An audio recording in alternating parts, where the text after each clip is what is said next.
Achei que ia estar vazio hoje por causa do feriado. Estou feliz aí com a presença. Sempre bom, né? A gente está aqui nesse calor humano. Calor humano figurado, né? Porque tem um ar-condicionado para dar essa variada aí no clima. Muito bem, o tema hoje é da mais alta relevância, né? Falar do lar e da saúde no lar. Eu sempre gosto de começar assim pensando numa definição do que é a palavra central do tema, né?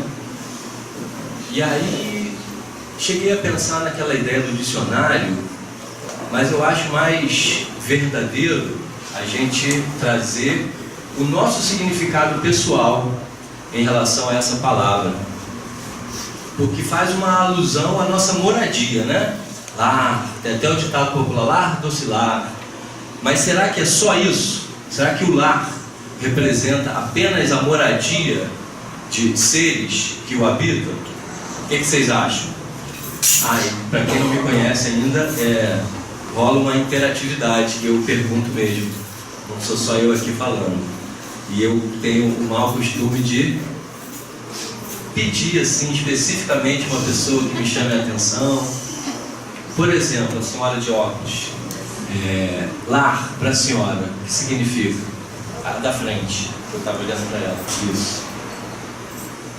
Uma definição muito singela do coração. Lar é 3 pontinhos. Ficou tímido? Aqui é família. Aqui na verdade é um lar, né? Lar Francisco. Se não quiser responder, não precisa. Não quer? Então vou passar para a colega de trás, que estava achando que era ela, na verdade era ela então, né? Lar. Amor. Amor define tudo, né? Amor é a base de tudo. Amor é a sustentação de um lar verdadeiro. E quero mais compartilhamentos. Como? Desculpa. Resgate. A gente vai chegar bem nisso agora. Num primeiro momento pode até... Nossa, o que tem a ver lar com resgate? Será que tem? Mas tem tudo a ver. Amor, resgate. Que mais palavras vêm à mente quando a gente pensa em lar? Acolhimento, segurança. Que mais? Família, desafios. Amizade? Aprendizado. Muito bem, acho que a gente vai começar por aí então, hein? Mas lar é tudo isso. Lar, sim, remete à moradia, mas é além disso. É reunião de seres que constituem uma família e que estão ligados por laços de amor, de amizade ou até resgate. Não necessariamente as pessoas reunidas debaixo de um mesmo teto, que a gente chama de lar, estão reunidas ali por afinidade, certo? Reencarnação. Eu sei que é uma pergunta meio redundante aqui, mas às vezes tem pessoas que nem são espíritas ainda, estão começando, estão chegando perto da doutrina, que aliás são sempre muito bem-vindas. E aí vou pedir para levantar a mão quem realmente, do fundo do coração, acredita em reencarnação. Isso. Só mais um pouquinho para eu dar uma olhada.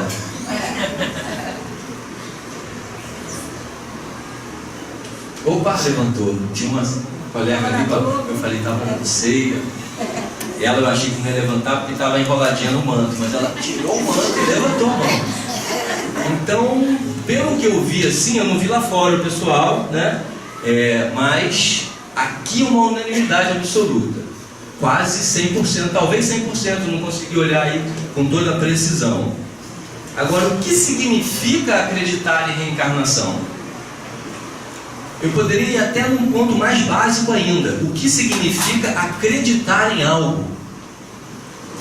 Acreditar remete à crença.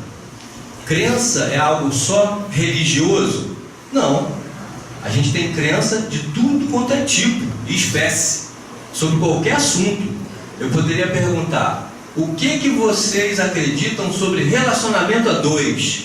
ia ter um monte de respostas, cada um baseado na sua experiência pessoal. O que você acredita sobre prosperidade, dinheiro? E o que você acredita sobre reencarnação? Sobre reencarnação é fácil. É o processo de vidas sucessivas que faz com que o nosso espírito, através dessa jornada eterna, porque somos espíritos imortais, alcance estágios cada vez mais avançados de evolução.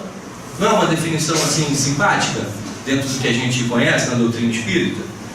Agora, voltando de novo um pouquinho.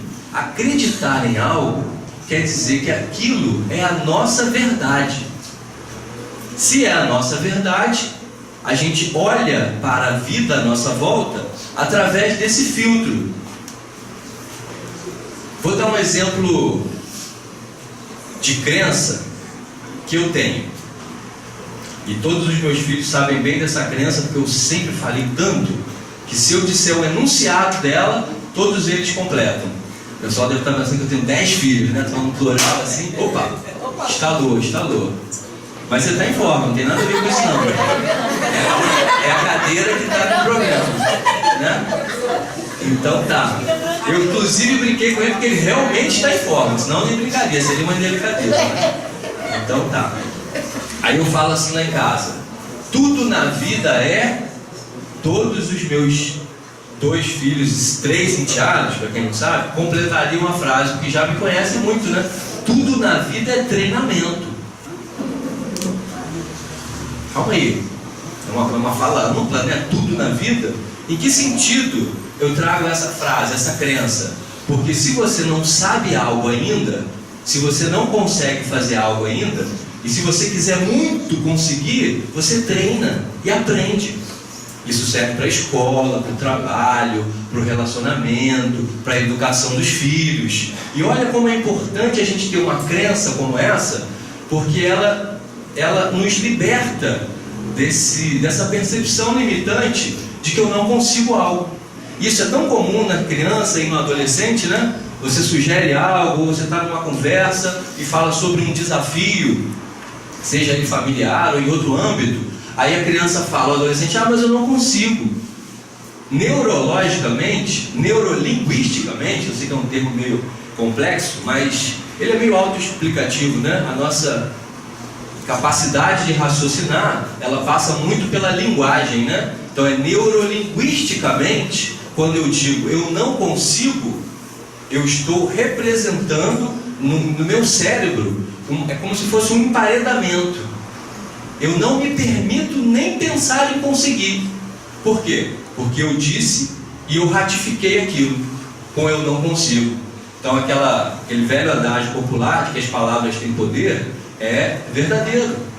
Quando você diz eu sou uma pessoa insegura, que é comum a gente ouvir isso por aí, né? Quando você diz eu sou, você está cristalizando um conceito. Você está levando esse conceito para o nível de identidade, quando na verdade você não é nada, você está.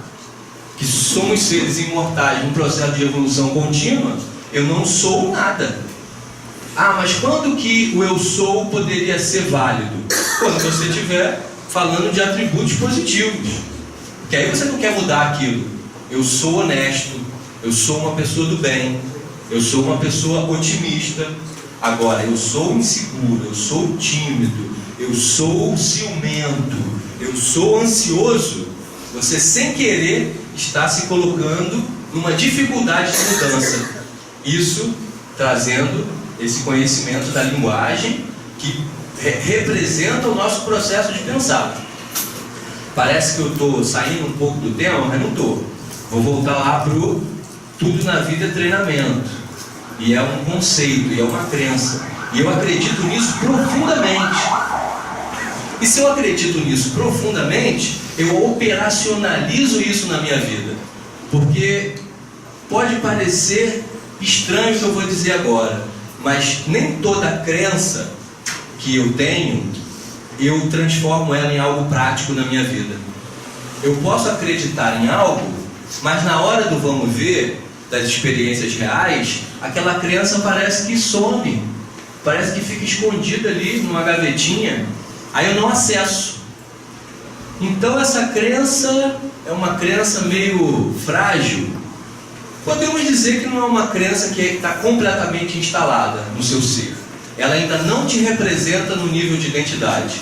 Agora, se eu acredito que tudo na vida é treinamento, se eu tenho um desafio na minha vida e eu ainda não consigo, esse ainda é mágico, porque ele pressupõe que eu posso conseguir em algum momento. Se eu ainda não consigo, eu vou treinar, me dedicar e vou conseguir ali na frente. Não é um conceito simples? Isso é operacionalizar a crença. Tudo na vida é treinamento. Por isso que eu fiz questão, e aqui entre nós eu assumo, eu dei uma instalada na cabecinha deles, dos filhos. Porque nós como pais temos o dever de passar aquilo que a gente acredita. E eu fiz isso com bastante intensidade, com bastante intenção. Se lá na frente eles quiserem acreditar em outra coisa, tudo bem. Mas, percebendo que essa é uma crença poderosa, porque te tira dos limites, porque faz você se sentir uma pessoa capaz de conseguir o que você quiser, mediante o esforço do treinamento. Certo? Então eu falei de crença, dei o exemplo de uma crença pessoal, que eu compartilho lá na minha família. Tenho certeza que várias pessoas aqui pensaram, faz sentido para mim, eu também acredito nisso. E se eu treinar algo, eu vou lá e consigo. Porque tem muita lógica, né? Essa percepção. E eu introduzi assim, para voltar à questão da crença na reencarnação. Todo mundo aqui acredita. Mas será que operacionaliza isso na vida? Será que coloca isso em prática? Com todo o vigor que uma crença pode ter? Vamos ver. Vamos falar de lar, né? De novo, daquela convivência das pessoas em família, debaixo do mesmo teto, com uma proposta de evolução em conjunto. Se a gente lembrar, bem lá no fundo, que estamos num processo reencarnatório, com tudo que o Espiritismo nos explica e nos ensina, a gente sabe de antemão que a convivência no lar, com as pessoas, da nossa ligação física em geral, né? A ligação do sangue, mas nem sempre, às vezes tem um agregado, que também faz parte da família. A gente vai lembrar que essas pessoas, assim como nós, vêm de uma trajetória prévia. E como eu disse no início de tudo, nem sempre essas ligações são de afinidade. Às vezes são ligações de resgate, como diz a Amanda. E o que é resgate, do ponto de vista convivência em família? Muitas vezes é um desafeto. Muitas vezes foi um filho que você abortou lá atrás e agora você recebe de novo como filho, ou como irmão, ou como marido. Bem lembrado, bem lembrado.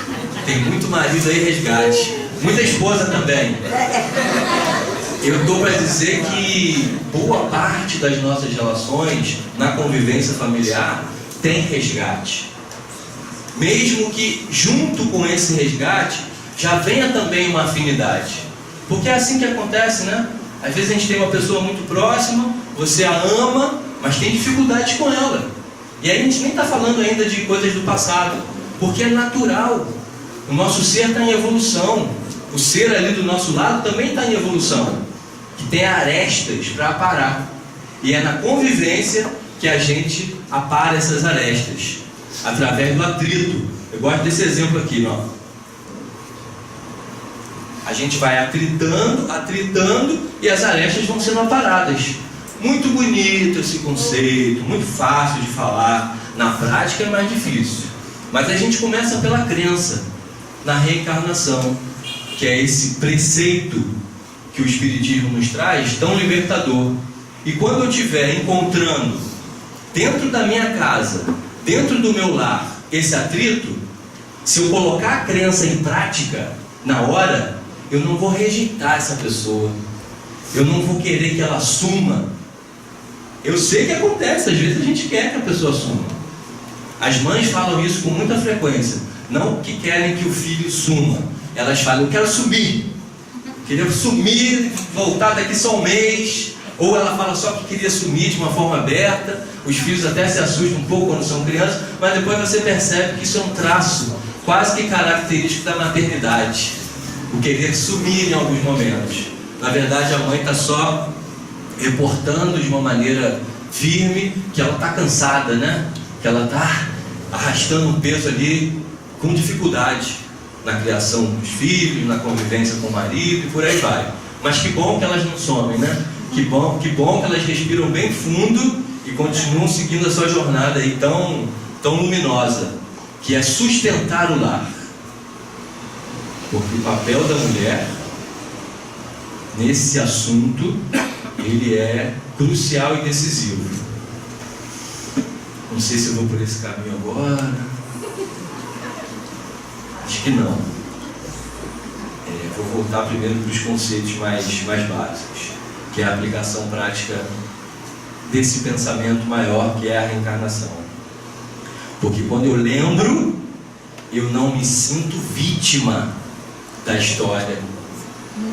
Se eu tiver uma dificuldade com o meu marido ou com a minha esposa, eu não vou ficar nessa engrenagem de acusação, de crítica que leva à vitimização. E se eu tivesse uma conversa pessoal com alguém que está numa dificuldade de relacionamento, muitas vezes eu identifico a vitimização e eu aponto para que a pessoa possa ter uma compreensão. E sabe o que ela fala? Não estou sendo vítima não. É a pessoa que é assim mesmo. Ela faz, eu não fiz nada, e ela tem esse problema, e implica comigo dessa forma, e tem um gênio terrível. Sem perceber, a pessoa está se vitimizando. Sem perceber, ela acredita, olha de novo a crença, só que ela acredita inconscientemente que ela está vivenciando algo que ela não merece. E olha como isso é delicado. Chega a ser quase polêmico. Porque a pessoa pode dizer assim, poxa Anderson, então você está dizendo que aquele marido que trata a esposa mal, essa esposa merece isso? Eu não estou dizendo isso, mas na verdade estou. É paradoxal, né? Esse dado do merecimento, nesse caso, é só aquela compreensão maior de que você está no lugar certo, com as pessoas certas, no lar certo, com os filhos certos, e o marido e a esposa. Certos em relação a quê? Em relação a um padrão pré-estabelecido do que é bom? Não. Certo em relação, isso eu vou falar com bem calma porque é muito importante. A gente está no lar certo, com as pessoas certas, em relação às nossas necessidades de aprendizado. Isso é botar em prática o conceito da reencarnação. É olhar de cima. Eu estou aqui nessa família, vivenciando essas experiências exatas, porque eu preciso aprender algo com isso. E eu não quero deixar um mal entendido. Eu já pensei nisso, outras vezes, e sei que essa fala pode gerar um mal entendido. Então eu devo suportar o sofrimento de uma relação às vezes abusiva, porque eu estou no lugar certo com a pessoa certa? É isso que eu estou querendo dizer? Não. Vou recapitular. Eu estou na família certa, no lugar certo, segundo as necessidades do meu aprendizado. Não foi isso que eu disse? E aí o lance vai ser a gente identificar qual é o nosso aprendizado naquela história. Vou voltar ao exemplo de relacionamento, de casal. Se eu estou com um marido muito difícil, uma esposa, uma mulher falando, ela vai ter que fazer um exame de consciência. Ela vai ter que olhar para dentro, procurar essa informação. Qual é o meu aprendizado aqui? Porque se o aprendizado for desenvolver paciência, tolerância, capacidade de lidar com as diferenças do outro, aí faz sentido ela continuar nessa relação. Agora, e se o aprendizado dela for deixar de ser submissa, for ser uma mulher mais forte e se posicionar em relação àquilo que ela precisa, se o aprendizado dela for esse, aí ela tem mais é que fazer isso, se posicionar. E se o marido não gostar e continuar sendo problemático, olha que coisa difícil que eu vou dizer, mas eu vou dizer, ela tem que seguir o caminho dela e separar desse marido algoz. Agora, se ela fizer um exame de consciência, meditar, né, recorrer aos conhecimentos espirituais, que a gente está aqui para isso, ampliar nossa capacidade em relação aos conhecimentos espirituais, de que é para ficar ali mais um tempo, aí é com ela, é uma decisão pessoal, certo? Então, por que a gente está na família certa, com as pessoas certas? Porque é a necessidade do nosso aprendizado, da nossa evolução. Aí eu tenho um exemplo pessoal, não estou resistindo, quero falar com vocês, tudo bem? Vocês estão tão pertinho de mim, eu gosto tanto de vocês. Aí eu estou sentindo essa presença aqui para conseguir ser indiferente. Meu exemplo pessoal, que eu já falei várias vezes, talvez vocês estejam até um pouco cansados, é que a minha esposa era muito... Pô, ninguém sabe. Então que bom, vou falar uma coisa nova. Ciumenta. Que bom, achei que todo mundo já soubesse isso. Essa é uma coisa nova. Ela era muito ciumenta. E esse muito ciumenta é mais do que vocês estão imaginando. Imaginaram uma pessoa bem ciumenta? Era um pouquinho mais. Doente da alma, doente do espírito. E isso causou inúmeras dificuldades no nosso lar. Não o nosso lar lá do outro, colônia. Nosso lar aqui na terra. Causou muitas dificuldades. E a gente não está falando de lar e de experiências reais que fazem o lar ser harmonioso ou não. Eu vou contar uma experiência rápida de um exemplo onde havia uma grande desarmonia por causa dessa questão. E isso impactava os filhos, com certeza. Impactava nós dois, grandemente, e toda a nossa família. Indo às vezes até pai, mãe, porque a gente, desabafa, conta, inclui as pessoas queridas, as pessoas se preocupam com a gente. Então o meu lar, durante anos, viveu nesse desequilíbrio. Porque era um ciúme do tipo, só um exemplo, estava no teatro, tudo escuro, vendo a peça. Quando estava saindo do teatro, ela com a cara feia, já querendo brigar, eu já sabia o que era, dava aquela dor no coração, uma sensação horrível. Quem convive com uma pessoa ciumenta sabe disso. Não é que você tenha medo da pessoa, é que você não quer passar por aquele sentimento tão ruim, porque é doloroso. E aí eu já vi, e não deu outra. Ela falou, eu vi. Eu falei, o que você viu, meu Deus? Eu estava no escuro olhando o teatro, eu pensei, deve ter ficado com o ciúme da atriz. Achou que eu estava paquerando a atriz. Era uma lógica, né? Podia ser isso. Mas não. Ela achou que eu estava olhando uma mulher 10 cadeiras lá na frente. De costas pra mim, mas eu estava enviando alguma coisa telepática, e aí já estava rolando uma comunicação. A gente ficou horas do lado de fora do teatro, no carro, uma chuva caindo, e eu, na época, com menos experiência, menos bagagem, me sentindo oprimido com aquela situação, não querendo criar mais um grande conflito. Eu simplesmente tentei fazer o que eu pude, conversei, pedi desculpa por algo que eu não fiz, desculpa por eu não ter pisado no seu pé, mais ou menos assim. E aí ela foi se acalmando, e depois a coisa realmente ficava calma. E sem querer me alongar muito, ela reconhecia que ela tinha o ciúme patológico. E isso ajudou muito, porque depois que passava a crise, ela costumava reconhecer. Às vezes pedia desculpa, às vezes ficava muito triste, e a gente entrava nesse processo juntos. E isso me ajudou muito, porque quem convive numa situação dessa tende a se achar o quê? Vítima. Ela era o algoz com a doença do ciúme, e eu, uma pobre vítima inocente, não fiz nada para merecer isso. Sou um cara legal, não sou galinha, não tenho esse histórico, não traio. Por que está fazendo isso comigo? Não parece que é uma coisa errada? Mas se você coloca em prática a crença da reencarnação, você sabe, opa, tem alguma coisa aí. Tem algum caroço debaixo desse angu. E tinha.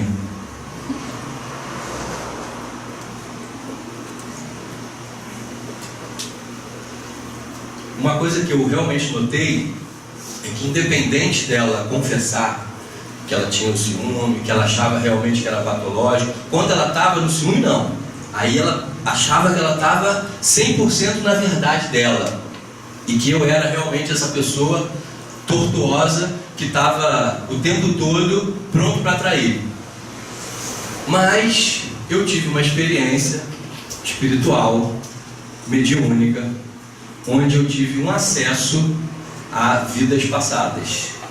E eu sei que esse é um assunto delicado, porque eu não estou querendo preconizar que para você resolver suas questões atuais, você tem que lembrar do passado. Se a gente esquece é por um motivo.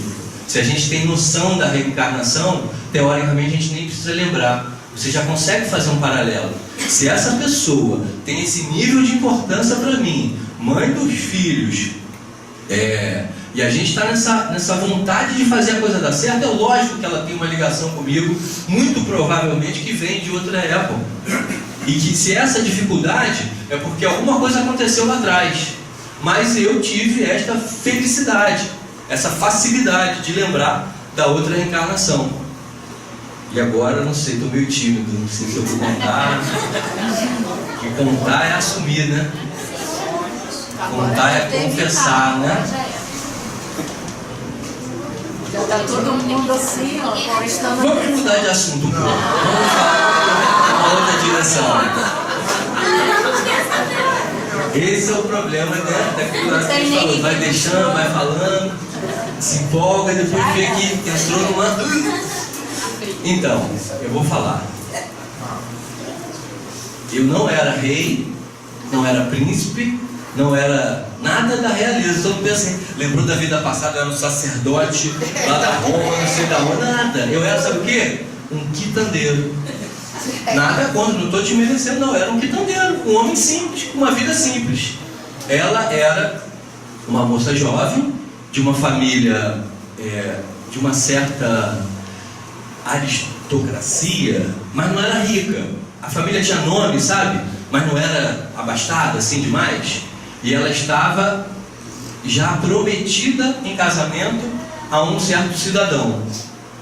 E ela estava meio conformada com isso. É interessante ver os olhinhos curiosos. Assim. Parece que estão assistindo uma novela da vida real. E ela ia na quitanda. E a gente começou, né? Ter um clima.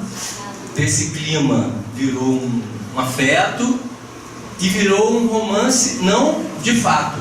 Porque naquela época não era assim tão simplesinho como hoje não. Vai ali, dá uns beijos, mesmo que tenha um compromisso. Mas a gente começou a desenvolver um sentimento real, verdadeiro. E se vocês já quiserem me perguntar, mas você lembrou isso tudo mesmo? Lembrei. Foi uma faixa daquela vida onde eu tive acesso à lembrança. Não a vida toda, não em muitos detalhes, mas do jeito que eu estou contando para vocês, eu realmente lembrei. E eu sabia que ela ia se casar, ela conversava comigo, a gente conversava, e chegou num ponto onde eu fiz o convite, porque só tinha uma solução para aquela situação, que era a gente fugir juntos. E ela topou. Ela era bem mais nova do que eu, não sei a idade, não lembro dessa parte. E na calada da noite, ela arrumou lá a roupinha dela, não tinha nem mochila naquela época, eram bolsas de pano, trouxa, alguma coisa assim. E a gente fugiu. Eu não tinha grandes recursos, apenas um quitandeiro. E a gente foi de cidadezinha em cidadezinha, sem nem saber qual tinha sido a reação dos pais dela, mas imaginando que deveria ter sido muito ruim, né? Uma moça de família, uma moça recatada, né, já pronta para se casar e seguir uma vida direita, fugiu com o quitandeiro. Não é uma coisa muito simples com um pai, com uma mãe, né? Ainda mais naquela época. E nem tinha WhatsApp, nem conseguiram procurar a gente, buscar notícias de forma nenhuma. Além de tudo, a preocupação, né, dos pais. Eu falo assim num tom de brincadeira, mas ao mesmo tempo aqui, quando eu estou falando, eu sinto uma energia, porque foi a minha vida, né? E quando chegar nas partes mais complicadas, aí sempre tem um lencinho por aqui, hoje não tem, mas eu vou respirar fundo. E aí nós fugimos. Numa dessas cidades, a gente já tinha ido para longe. Isso era Rio de Janeiro, eu lembrei disso. 1800 e alguma coisa. Eu tive uma espécie de medo avassalador. A gente estava numa pensão, eu vi que o dinheiro já estava acabando, eu meio que me dei conta da grande insanidade que eu tinha cometido, uma menina mais nova, de família, que daqui para frente eu teria que sustentar. Se eu fosse um cara mais firme na época, eu teria encarado isso, mas eu não era. Não era, e eu fiz uma coisa que a gente vê muito nas cenas de filme, e que a gente pensa que acontece só em filme, não, acontece na vida real também. Eu saí para comprar o cigarro e não voltei mais. Sinto os olhares julgadores. Mas é verdade, foi verdade. Eu não voltei mais. E eu não tive acesso, nessa lembrança, às consequências do que ela passou. Eu só tive acesso nessa recapitulação de que ela sofreu muito, de que ela teve uma vida muito difícil, de que a família rejeitou e tratou ela muito mal. Eu sabia disso, mas eu não vi os detalhes. E eu continuei meu caminho, isso eu continuei lembrando. E eu fui me refugiar na casa de um irmão que morava no interior distante. E esse irmão veio a ser meu pai nessa vida agora, só para vocês entenderem. E ele era casado, recente. E adivinha o que eu fiz? Era terrível. Terrível. Eu era terrível. Foi uma vida de queda. Às vezes é melhor não saber. Obrigado. Agora eu posso me liberar à vontade. E essa mulher que era do meu irmão é a minha mãe dessa vida.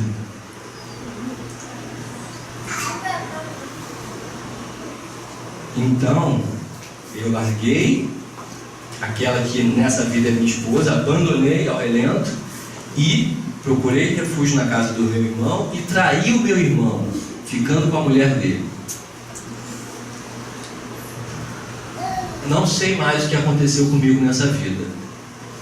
Talvez eu tenha tido uma vida razoável, mas certamente nos umbrais da nossa história a gente se refaz, a gente aprende as lições, quando não é pelo amor, é pela dor. E aí eu tive o privilégio de nascer nessa família.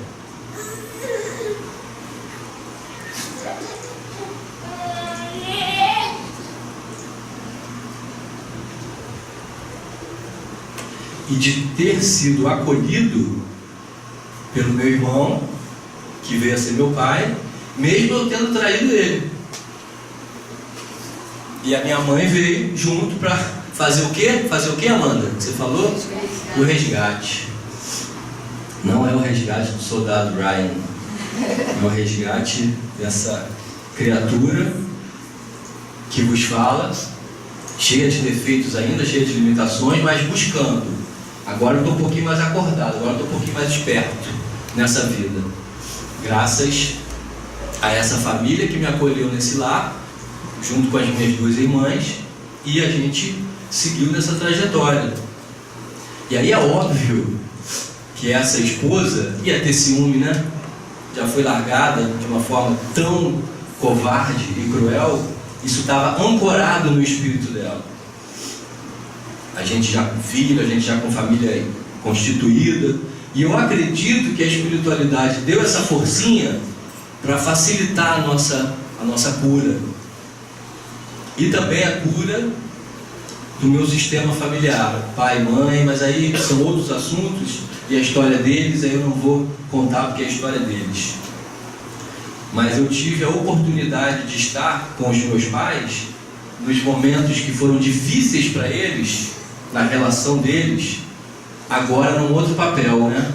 Se eu fui o causador de todas as dificuldades no passado, dessa vez eu tive a oportunidade de ajudar.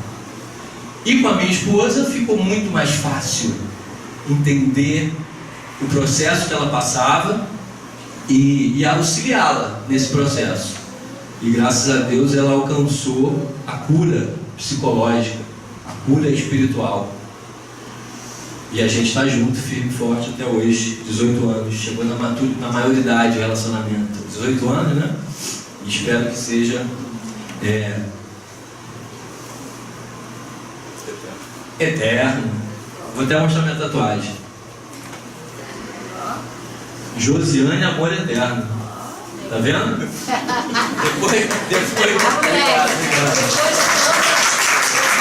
Depois de tanta barbaridade, né, a gente acaba encontrando o caminho da verdade. E eu fico pensando nela, que ainda me aceitou, né, de novo, como marido, confiou nesse movimento, porque senão ela me rejeitaria.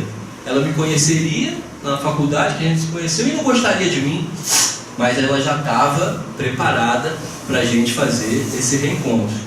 Teria muito mais história para contar nesse âmbito, inclusive o que a gente teve que superar nesta vida, mas cenas para os próximos capítulos. Voltando para a questão do lar e da harmonia no lar, a saúde no lar.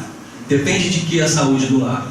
Primeiro, lembrar da reencarnação e de que nós estamos em resgate.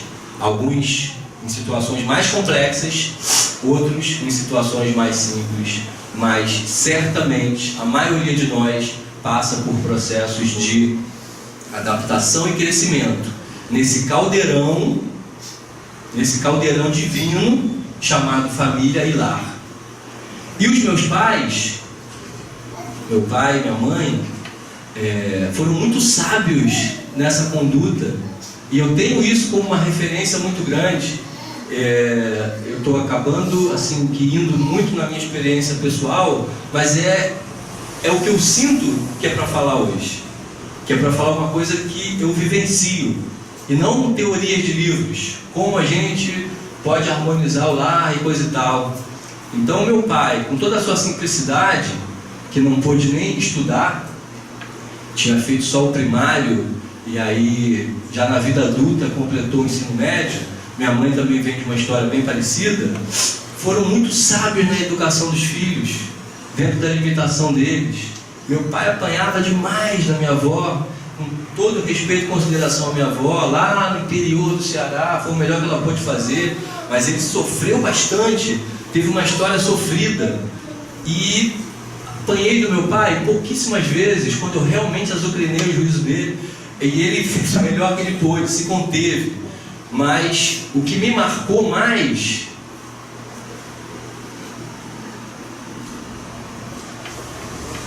na trajetória com meu pai, rapaz, esse vai ser difícil, mas vou conseguir. Foi, entre tantos exemplos de um pai amoroso e que está ali comprometido com a construção de um lar fraterno, e olha que a gente nem conhecia espiritismo nessa época, minha família, tem uma cena que eu sempre lembro. Como toda mãe, quando eu fazia muita coisa errada, e eu fazia bastante coisa errada, eu tive essa inclinação, vai ver que eu trouxe de outras vidas, estava reproduzindo na infância. Ela falava o quê? Vou falar com seu pai quando ele chegar. Quase toda mãe fala isso, né? E ela realmente falava com ele.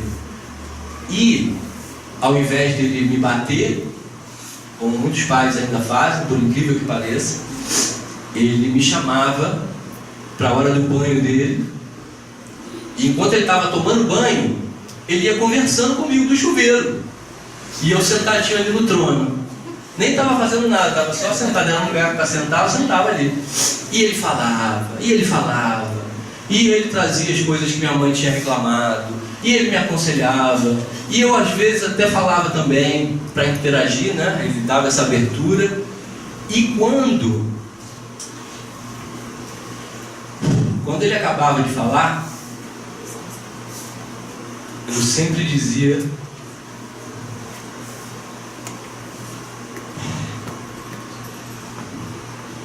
nem todo mundo sabe, né? Meu pai, ele partiu faz pouco tempo, então é mais complexo um pouquinho, mas eu sei que de alguma forma ele está ouvindo, ele sentava por ali assim, né?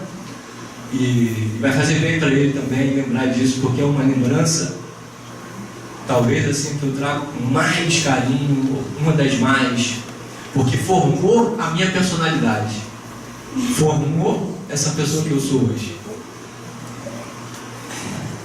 Pausa para o princípio. Se não fosse essas conversas do banheiro, eu tenho certeza que eu não estaria aqui agora falando no microfone, porque ele me estimulou muito na comunicação, ele me estimulou muito no diálogo. Um indivíduo que apanhou severamente, para não entrar nos detalhes da forma que ele apanhava, conseguiu trazer o diálogo amoroso para o filho que na encarnação passada tinha sido o irmão traidor. Isso é muito legal, né?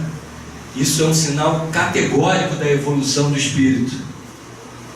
Pode perguntar. Enquanto você ensinava a palestra e se referia ao relacionamento marido e esposa. Só um segundo, como é seu nome? Jefferson. Você vai fazer uma pergunta no final, né, Jefferson? Não, você vai fazer um comentário. Então, fala no microfone para todo mundo te ouvir. Enquanto Enquanto você estava se referindo ao início da palestra aos acontecimentos entre o marido e a mulher, eu recebi claramente uma informação para pedir a você para falar entre o relacionamento com o pai e o filho. Uhum. Que bom, né? E eu falei aqui para minha filha, eu vou ter que transmitir a informação para ele. Tá certo. E não foi preciso, você chegou lá. Que bom, graças a Deus. A espiritualidade está sempre trabalhando nessa Sim. causa nobre, né? Sim. De nos atender. Em relação ao que eu falo, atende às minhas necessidades, e eu sempre rezo para que possa atender a necessidade da maioria, pelo menos. Obrigado. Obrigado a você. E aí, continuando, eu falava para ele: pai, fala mais. Porque era muito bom ouvir ele falar. Era muito bom receber aquele amor de pai através do diálogo. Nem todo pai tem tanta facilidade assim. Mas mesmo sem ter essa facilidade, certamente tem um grande amor, tem uma grande força, querendo proteger, querendo educar, querendo encaminhar os filhos na direção do bem, do que é correto, muitas vezes segundo as suas próprias concepções do que é correto, o que às vezes gera um choque, porque o pai vem de uma criação, vem de uma forma de pensar, e aí muitas vezes acaba sendo muito duro na sua abordagem, e em outras vezes acaba sendo flexível demais. E se tem uma questão que favorece ou desfavorece a harmonia de um lar, é a relação entre os pais e os filhos. É claro que começa no casal. Foi por isso que eu contei essa minha história pessoal, onde eu e minha esposa conseguimos concluir o resgate e nos tornamos um casal harmonioso, com defeitos e com necessidades de aprendizado, mas harmonioso. As nossas filhas, as que moram com a gente, principalmente minha filha e minha enteada, que já tem enteados já adultos, casados, Meu filho mora aqui em Macaé com a mãe, tem 22 anos. Elas que moram com a gente relatam muito isso, né? Do quanto é bom presenciar a convivência de um casal que de verdade vive em harmonia. Porque elas veem o contrário muitas vezes com as amigas. Pais que têm muitas dificuldades com os filhos. E aonde essa dificuldade nasce? Na diferença de percepção sobre a vida. Como eu disse, os pais estão sempre querendo encaminhar para o bem. Mas às vezes, o modelo mental está muito diferente. E hoje, por conta da evolução do pensamento, da psicologia, não dá mais para seguir o modelo antigo. Que o pai fala duramente e o filho tem que obedecer de forma cega e ter medo do pai ou dos pais. Mas também não dá para ser da forma que a gente tem visto com muita frequência, uma permissividade exagerada, pode tudo, ou simplesmente os pais delegam essa função tão nobre e seríssima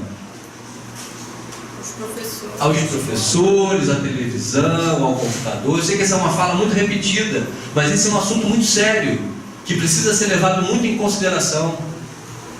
O que os pais precisam? Vou falar modestamente segundo a minha percepção. Precisam entrar no mundo dos filhos. Precisam se aproximar antes de tudo, para entender como que ele pensa. Porque se você quiser impor na marra, não vai conseguir. Eu atendo jovens no meu consultório, 18, 19, 20, às vezes 15. E aí eu ouço do jovem esse relato angustiado de que os pais não entendem, que os pais recriminam, que os pais forçam uma barra, ou que os pais não estão nem aí. Tem esses dois aspectos extremos. E aí, citando um exemplo, né, de consultório, uma menina de 19 anos, que o pai é muito duro e tenta impor alguns pensamentos. Ela quer sair para determinados lugares, ele acha aquilo um absurdo e impõe. O que ela faz? Faz escondido, mente para ele e fala isso com uma certa dor. Ela não queria mentir para ele. Ah, mas então o que eu vou aconselhar essa menina? Não, obedece tudo que seu pai fala, porque é assim que tem que ser. Uma parte minha tem vontade de dizer isso, mas eu sei que isso descombina com o pensamento dela, e se eu disser isso, eu vou ser mais uma a estar afastado dela. É claro que eu estimulo essa compreensão dela em relação ao pai, que vem de um outro modelo. Mas nesse caso específico desse exemplo, ele realmente é muito duro. Ele realmente tem um pensamento muito fechado. E o que os pais precisam? Aí eu falei, entrar no mundo do filho. Além disso, abrir a mente. Abrir a mente é se predispor a ouvir os filhos sem julgamento, sem crítica, sem a dureza do olhar crítico. Essa parte, tem tanta coisa para falar de família de lá, mas essa parte, vindo aí da inspiração, falar de relação pais e filhos, é o que está vindo mais forte aqui para a gente conversar. E eu chamei esse pai para conversar comigo, claro, né? E a gente está caminhando juntos agora, espero que tudo dê certo, mas é um trabalho, porque existe uma rigidez que veio da criação dele, a gente compreende também, mas o que eu estou mostrando para ele? Que se você continuar assim, você só vai ter uma filha cada vez mais distante de você, e não é isso que você quer. Abrir a mente não é acreditar no que ela acredita. Não, Anderson, mas ela acha tudo muito normal. Aí ele cita vários exemplos. Tem um monte de amigo maconheiro, ela acha isso normal. Aí eu falei, meu Deus, como é que eu vou lidar com isso? Porque ele acha isso um absurdo. A filha não pode ter amigo maconheiro. Aí eu falo assim, pode sim, contanto que ela esteja seguindo valores que você ensinou, que você exemplificou. Porque muitas vezes os jovens se aproximam de amigos com essa dificuldade e outras para ajudar.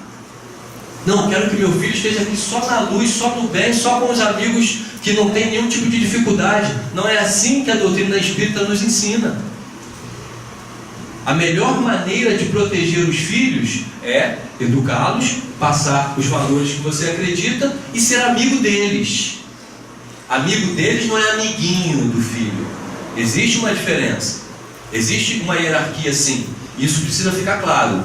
Mas ser amigo no sentido de não achar, aí que é abrir a mente, aí que é o ponto mais difícil de fazer isso. E meus filhos têm me ensinado muito a fazer isso. Principalmente meu filho mais velho, que não mora comigo. Então, é diferente. Você tem que ter um outro jogo de cintura para estar perto, para ele validar as coisas que você fala. Porque simplesmente ele pode virar as costas e está longe mesmo, né? Então eu aprendi muito isso com ele, porque eu tinha uma tendência de ser meio duro, de eu mando, pronto, acabou. Não era tanto assim, mas só para exemplificar. E eu percebi logo que não ia funcionar, que só ia gerar mais distância. Aí depois fui para esse caminho das terapias, facilitou mais, porque eu abri a minha mente. E sabe o que eu entendi? Vou compartilhar aqui com vocês agora. Que o pai que quer realmente ter uma aproximação com seus filhos precisa cultivar um jeito de pensar. Eu sei que vai tocar em alguns pontos sensíveis aí, mas eu vou falar. Um jeito de pensar que não ache nada absurdo. Por quê? Porque se você, como eu já vi acontecendo, estou lembrando de uma outra história, mãe e filha dessa vez. Se você, numa de querer educar o seu filho indiretamente, você posiciona suas opiniões, isso é um absurdo. Aborto é absurdo. Nós somos espíritas, não podemos pensar nisso de jeito nenhum. Aí digamos que a filha acredite que aborto é legal, que não tem problema nenhum. Ela tem ou não direito de pensar assim? Tem. Total direito. Ah, mas esse negócio de gênero, para mim, acho que é legal a ideologia de gênero. O filho pode pensar assim. Agora, se o pai já disse que viu na televisão, ouviu um comentário, isso é um absurdo, esse mundo está perdido, não tem mais nada. Aí o jovem que ouve o posicionamento do pai faz o quê? Se afasta, se encolhe, não fala nada. Exatamente o exemplo da mãe e da filha que eu estou lembrando. A mãe chegou para mim, já quase desesperada, minha filha, desde os 13 anos não fala comigo direito. É só oi, tchau, assim. Monossilábica, a garota já com 17. Até que um dia a mãe entrou no quarto e viu a menina quase se beijando com outra menina. Ah, meu Deus, que absurdo. Aí você só afasta. E aí veio, conversou comigo, procurou, queria que eu atendesse a menina. Eu falei, claro, já pensando eu. Não, é assim, coitada dessa mãe, né? Porque ela acha que eu vou consertar a filha dela. Vou dar um remédio, fazer um negócio para a filha dela pensar como ela. E em geral não é assim que a banda toca. Mas eu também não vou ficar validando o que quer que a pessoa pense, o jovem, de qualquer maneira. Não é esse o meu caminho. O caminho é criar pontes. É ajudar essa mãe a entender que a maneira que ela vinha se posicionando desde que a menina tinha 12, 13 anos, teve um fato marcante. Foi só afastando a menina já é tímida, foi só afastando. E quando ela começou a conversar comigo, e comigo não teve dificuldade de conversar, ficou claro que ela tinha um temor de ser quem ela era diante dos pais. Porque eu já sei que vai ser crítica, eu já sei que eles não aprovam o meu jeito de pensar. Aí eu entendi que eu precisava conversar mais com essa mãe. Graças a Deus a mulher é mais fácil do que o homem. Sem críticas, rapazes, mas as mulheres estão um pouquinho na nossa frente nesse âmbito da sensibilidade. E ela entendeu, e ela só ficou sedenta para saber o que ela estava errando. E aí a gente foi conversando, ela foi abrindo a mente dela, entendendo até o jeito da comunicação dela, que era muito incisiva, muito enfática, até que eu chamei as duas juntas. E a gente fez aquele famoso bate-bola. E a menina pôde se expressar com segurança, porque eu já tinha, de certa forma, trabalhado com a mãe também. A mãe já estava preparada. E, sem entrar em mais detalhes, isso para quem trabalha dessa forma, a maior de todas as recompensas. No final, elas se abraçaram ali no consultório mesmo, com uma grande emoção e com uma proposta firme e sincera de dali para frente criarem uma aproximação de verdade e um compromisso. Inclusive a mãe deu a ideia.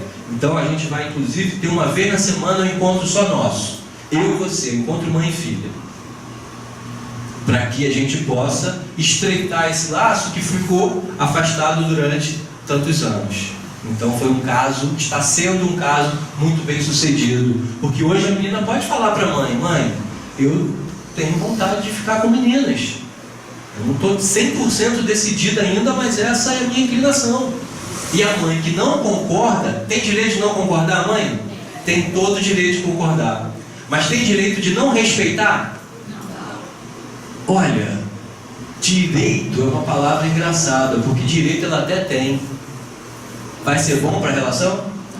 Não, de jeito nenhum. Todo pai pode, se quiser, não respeitar o pensamento do filho. Mas aí eu digo, na frente desse pai, de olho no olho, vai se afastar do seu filho. Seu filho não vai querer conversar com você, não vai confiar em você. Os amigos da rua vão conhecer mais seu filho do que você. Teve um pai que eu tive que dizer no momento, assim, no calor da hora, para ver se chocava um ponto: eu conheço mais sua filha do que você. E isso é triste, cara. Eu não estou aqui me gabando disso, eu estou triste, porque eu conheço mais sua filha do que você.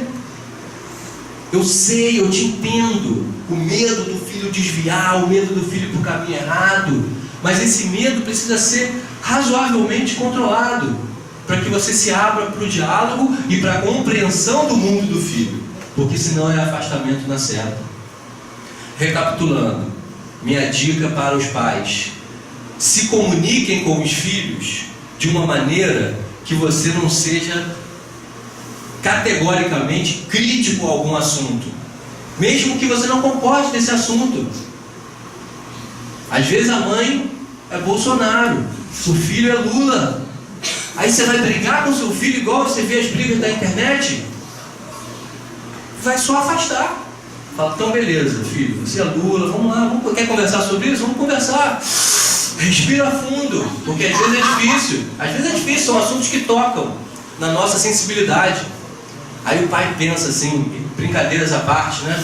Não, mas e se meu filho começar a pensar desse jeito, começar a ir por esse caminho, eu não posso deixar. Essa é normalmente a atitude do pai. E esse não posso deixar desencadeia o processo tradicional de querer corrigir. E esse querer corrigir desencadeia um outro processo tradicional, que é terrível, que é corrigir criticando. A gente tem isso quase que uma crença subliminar dentro de nós. Aprendemos isso na infância, reproduzimos isso para os nossos filhos, e se os nossos filhos não ficarem atentos, vão reproduzir isso com os filhos deles. Está fazendo errado, eu critico. Porque a crítica dói, e quando dói, a pessoa não vai querer mais fazer esse comportamento, certo? Errado. Porque é claro que se eu sou uma criança e a minha mãe me critica duramente ou até briga comigo quando eu estou fazendo um comportamento, eu não vou mais querer fazer aquele comportamento, porque eu sei que eu vou apanhar. Mas será que eu aprendi o porquê não fazer aquele comportamento? Será que aquilo entrou no meu ser? E mesmo quando meu pai e minha mãe estiverem afastados de mim, eu vou seguir a recomendação deles? Não. É um efeito contrário. A lógica psicológica, muitas vezes, ela é contrária do pensamento cartesiano. Quanto mais você critica duramente, mais você está empurrando o seu filho para aquele comportamento. Outra coisa que eu vejo muito comum, como começou 10 minutinhos mais, eu vou mais 2 minutos ali, só 2 minutos para fechar. Outra coisa muito comum, os pais falam pouco para os filhos da sua vida, da juventude, ou fala só coisa boa, só o que foi legal. Pô, estudei, passei, fiz. Às vezes o pai realmente teve uma conduta muito legal, muito serena, Mas respeite o seu filho, que tem outras necessidades de aprendizado, é um outro espírito. Se o seu filho tiver que passar por certas experiências que você não aprova, ele vai passar, como eu passei. Me embebedava, era super fã do carnaval, chegava, caía até do trio elétrico uma vez, podia ter morrido, podia. Chegava bêbado em casa, e meus pais mais uma vez deram uma prova de grande sabedoria. Nunca foram radicalmente severos comigo. Meu pai, filho, você está exagerando, é por isso, é por aquilo. Aí aquilo ia entrando. Olha que interessante. Se ele fosse duro e radical, eu ia continuar fazendo. Só que porque é inconsequência do jovem. Você meio que empurra o jovem para aquilo que você não quer quando você é muito duro e muito crítico. Aí eu falei para aquele tal pai lá muito duro: a sua filha, ela realmente tem um pensamento muito na frente. Ela realmente acha tudo muito natural. Ela é como se fosse uma fogueira. Eu ainda falei isso assim para ele. Ela tem uma intensidade. E você é a gasolina, com seu temperamento crítico e duro. Xinga a menina daquele nome horrível, só porque ela botou o short. Bate na menina de 19 anos. Eu falei: sabe o que você está ensinando para sua filha? Que ela pode apanhar de homem. É esse o exemplo que você está dando. Que ela pode ser xingada e ser agredida. Porque a gente não ensina com os exemplos. Aí ele ficou pensativo assim: nunca tinha pensado nisso. Eu não estava contra ele. Eu estou querendo entender ele também, para poder fazer o mecanismo da transformação do pensamento. O lar é essa instituição sagrada, né? E é sinônimo aqui nesse caso da nossa conversa com a família. E como tudo na vida do ser humano, não é treinamento agora que eu vou falar, tudo na vida tem a ver com o grau de importância que a gente dá para o assunto, para que ele cresça e se desenvolva e a gente aperfeiçoe o assunto. Se eu não dou muita importância, aquilo fica ali meio em segundo plano. E eu sei que parece muito óbvio isso aqui que eu vou dizer, mas é muito importante a gente acordar e acender a chama do nosso coração para a importância desses laços familiares e cuidar disso como uma joia rara, como um jardim precioso, porque a dor do arrependimento ela é tão aguda, ela é tão, às vezes, desesperadora, quando você chega numa fase mais avançada da vida e você percebe que você valorizou mais outras coisas que também têm valor, mas que não se comparam à importância dessa ligação com as pessoas que vivem com você na sua família, debaixo desse manto sagrado chamado lar. Então o convite, o pedido e o estímulo é para que a gente, neste momento aqui de reunião fraterna, possa fazer essa reflexão do quanto a gente está comprometido de verdade com essa missão de conviver. E aí eu não falo só para os pais, falo também para os filhos, que também precisam desenvolver uma compreensão de que os pais vêm de uma outra geração, de que tem um outro modelo. Tem filhos que realmente estão na frente, e aí eles vão até ser estímulos para os pais, vão até trazer o diálogo. Se você é um desses filhos e tem essa abertura no seu coração, faça, com muito respeito e com muita consideração pelos pais. Por mais que eles errem, a intenção é de nos conduzir para o caminho do bem. Então, que os bons espíritos estejam aqui conosco, que as luzes se derramem sobre nossas cabeças e que a gente possa acordar ainda mais para a importância de cuidar do nosso lar como um jardim sagrado, tirando as ervas daninhas, regando, adubando, fertilizando com muito amor, com muito carinho, com muito diálogo. Diálogo é essencial, com muita paciência, evitando dentro de casa os gritos, evitando dentro de casa os palavrões, não por um puritanismo moralista, é porque tudo é energia. Se você já fala gritando, se você tem muito costume de usar palavrão, você cria uma psicosfera, um ambiente na sua casa que sintoniza com forças que não são benfazejas. E essas forças ainda se acoplam ali para dificultar mais ainda o que já é desafiador, que é a convivência, que é o crescimento dentro desse ambiente sagrado chamado lar. Que as bênçãos do Pai Maior estejam conosco, hoje e sempre, assim seja.